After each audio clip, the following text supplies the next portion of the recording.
What a great job Ted Cruz just did. Isn't he an inspiration? I'll tell you.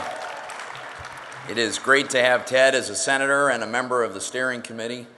It is great to see the energy and the enthusiasm and passion that is always surrounds and is a part of CPAC. So thank you so much. I'm so excited about seeing so many young people, so much dedication to the principles that we share. And I got to tell you, it's inspirational for me every year that I get to come and spend some time with you. Of course, I have to work every day in a Senate that's controlled by the Democrats, so I need all the inspiration I can get, and I appreciate that.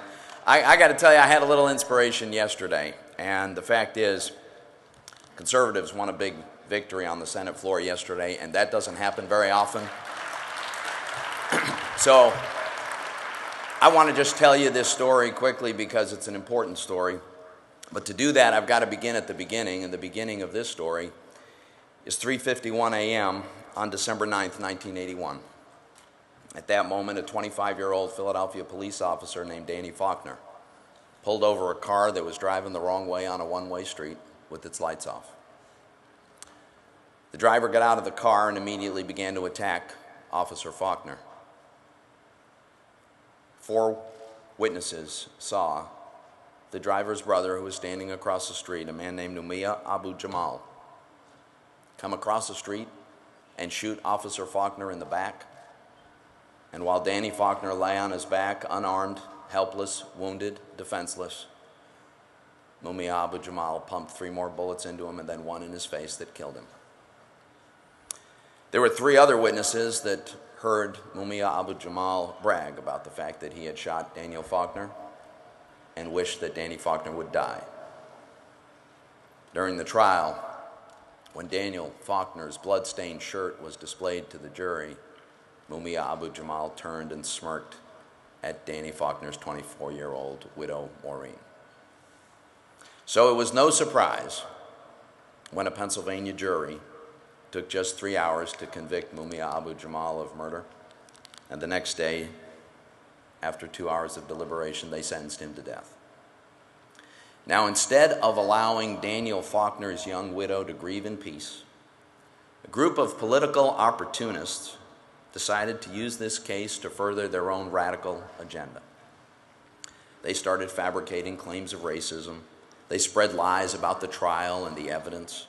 They organized rallies that amazingly and perversely started to portray Toomey Abu Jamal as though he were the victim.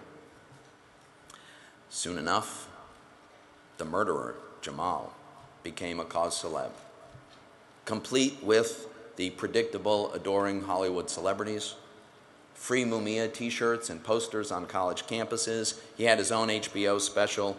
They even named a street after him in Paris. This, ladies and gentlemen, was an international campaign to lionize a cop killer. It was based on hatred for America, contempt for our criminal justice system, and the goal was to indict America as a hopelessly racist country with a hopelessly racist and unfair criminal justice system, for which the solution was to release an unrepentant cop killer. Now, in 2009, 27 years after Danny Faulkner was killed, the NAACP Legal Defense Fund decided to join this political campaign, this outrageous campaign. Dibu Adegbela was the director of litigation at the NAACP's Legal Defense Fund at the time. He was responsible for, he supervised the entire legal staff at the Legal Defense Fund. And what did they do in this case? Well, they joined this outrageous mockery. 2 of the LDF lawyers in May of 2011 traveled to France to participate in a rally for Toomey Abu Jamal. One of the lawyers said she was overjoyed when Abu Jamal's death sentence was suspended, but bemoaned the fact that he wouldn't get a new trial and wouldn't be set free. The other LDF lawyer described Abu Jamal as, quote, one of the people who are innocent but will continue to be put to death in America. At another event in New York the same year, another one of these lawyers working for Mr. Adegbela gushed, "It is absolutely my honor to represent Toomey Abu Jamal." And she went on to say, There's no question in my mind. There is no question in the mind of anyone at the Legal Defense Fund that the justice system has completely and utterly failed Mumia Abu-Jamal. And that failure has everything to do with race. Ladies and gentlemen, I agree that the justice system had failed, but it had failed Danny Faulkner and his family.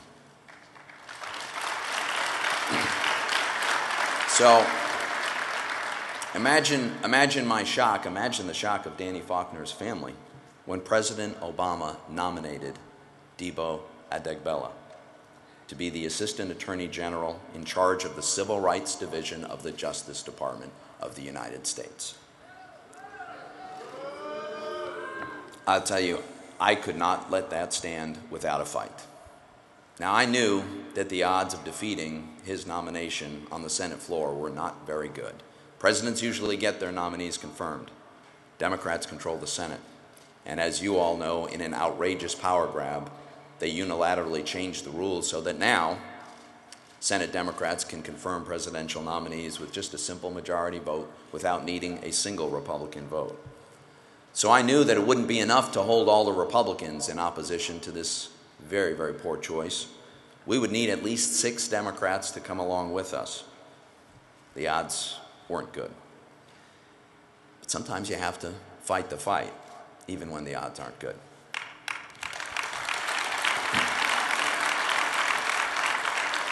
So I went to work. I wrote op-eds. I did floor speeches, radio and TV interviews, press conferences. I appreciate the terrific help from the Philadelphia FOP. Many, many conversations with my Senate colleagues. I was trying to persuade them we can't let this happen. Yesterday morning, the morning of the vote, I didn't know if we had the votes to defeat this nominee. But as I was preparing my closing argument for the Senate, something very interesting happened.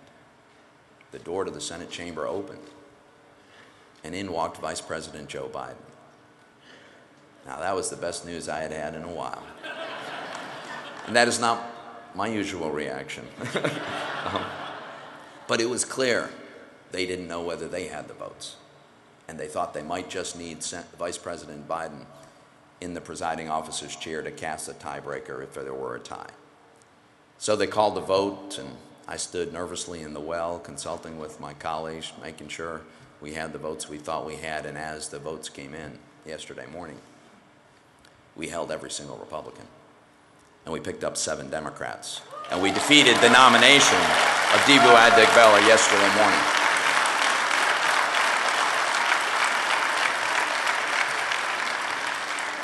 Let me be clear about a couple of things. First of all, this is not at all about the principle that every defendant deserves a competent attorney. Of course, every defendant does, in fact, deserve a competent attorney in his trial. It is not about the idea that somehow a lawyer should be condemned for the crimes of his client. A lawyer should not be condemned for the crimes of his client.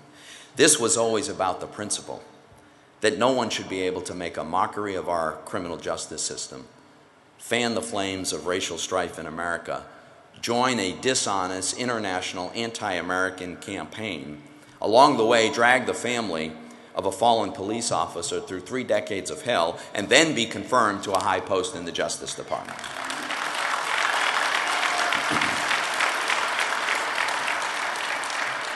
So why am I telling the story? It is not just to celebrate a conservative victory, but that's okay. Once in a while, we need to do that. I think it demonstrates that when we stand up and we fight on principle, we can actually win, sometimes even in Washington, D.C. And this, ladies and gentlemen, is what Republicans need to do. It's what Republicans need to do across the country. It's what Republicans need to do in Congress. The fact is, we need to stand up to a president who thinks that the laws of America don't apply to him. We need to stand up to Senator Reid, who thinks that he can marginalize Republicans and the millions of Americans who voted for us in the United States Senate. And let's face it, we're not always going to win these fights, especially not when the Democrats control the Senate and Barack Obama is in the White House. But we can win some of these fights, and if we demonstrate the ability to carry on the fight, the willingness to have the fight, and the fact that we will base those fights on conservative American principles, then the American people will trust us to govern, and they will give us a chance to take this country back. Thank you very much for being here. Thanks for all that you do for our country.